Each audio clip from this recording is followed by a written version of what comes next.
Perkenalkan, saya Nadine Feodora Kristabel dengan NIM 28024118840. Semuanya, perkenalkan nama saya Natalia dengan NIM 28025 Pada kesempatan kali ini kita bakalan wawancarain perusahaan yang bergerak di bidang arsitektur dan udah berdiri lebih dari 20 tahun nih.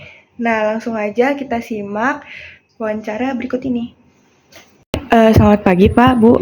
Perkenalkan kami dari mahasiswi BINUS Bandung ingin mewawancarai Bapak dan Ibu juga nanti mengenai perusahaan yang Bapak jalankan sekarang.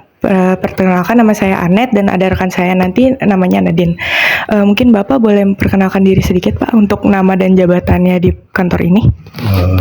Saya Hari, founder di perusahaan ini, dan ini staf saya Bu Yuli. Mungkin Bapak kalau kami boleh tahu lulusan jurusan apa ya, atau mungkin background studinya? Kalau background saya dari teknik arsitektur sebetulnya. Oke.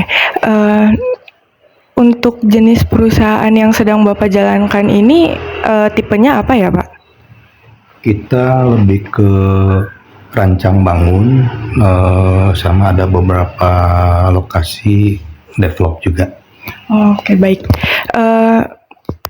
Pertama-tama untuk bisnisnya ini awal-awal itu Bapak langsung pas selesai kuliah mungkin langsung ngebangun bisnis ini atau mungkin bekerja terlebih dahulu sih Pak? Awalnya memang ya saya bekerja terlebih dahulu, udah gitu berjalannya waktu baru menjalankan usaha ini.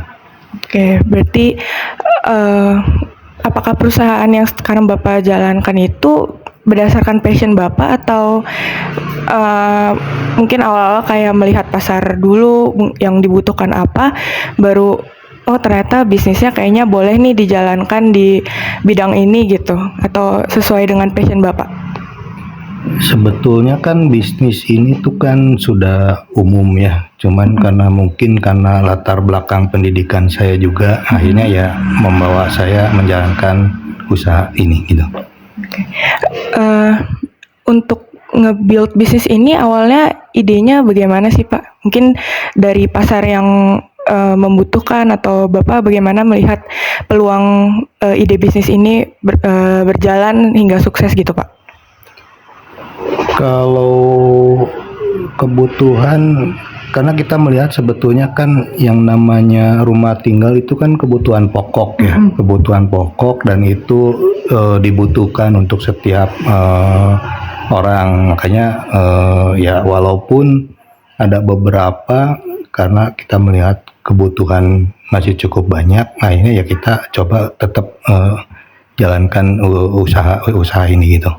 Oke, berarti karena ngelihat peluang itu juga ya sih ya Pak ya. Mungkin bagaimana sih Bapak bisa menganalisis kelayakan dari bisnis ini? Mungkin sebelum akhirnya Bapak fix nih buat ngebikin bisnis seperti ini, Bapak ada beberapa tes atau uji coba ke lapangan nggak sih Pak? Kita lebih melihat kepada kebutuhan umum ya, karena kita kan bergerak di bidang jasa. Jadi kita berpikir selama kita bisa memberikan jasa dengan servis yang baik, mungkin market tetap akan terbuka ya, menurut kita begitu ya. Oke, baik Pak. Kalau begitu untuk pertanyaan selanjutnya akan dilanjutkan oleh Nadine ya Pak. Saya akan melanjutkan pertanyaan selanjutnya. Siapa dari peluang bisnis ini yang menurut Anda bisa menjadi pesaing yang cukup kuat? Kalau disebut pesaing, karena usaha ini cukup banyak ya, terbuka semua, kompetitor kita adalah pesaing. Tapi kembali lagi bagaimana kita bisa memberikan servis kepada klien atau konsumen kita. Untuk dari haki yang didapatkan oleh bisnis ini tuh apa ya? Apakah sebagai PT, CV, atau firma? Kita untuk usaha ini sudah terbentuk di CV.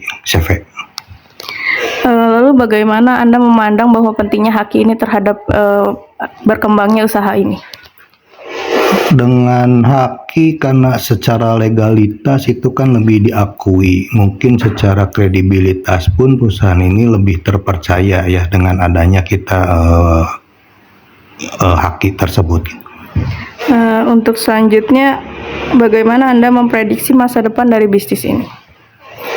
Mungkin seperti yang tadi disampaikan di awal, karena kita melihat peluang kebutuhan rumah tinggal itu akan terus dibutuhkan, karena itu kan kebutuhan primer. Maka ya selama ada kebutuhan ya otomatis akan tetap kita ada peluang untuk usaha ke sana gitu. Terima kasih sebelumnya sudah menjawab pertanyaan-pertanyaan tersebut.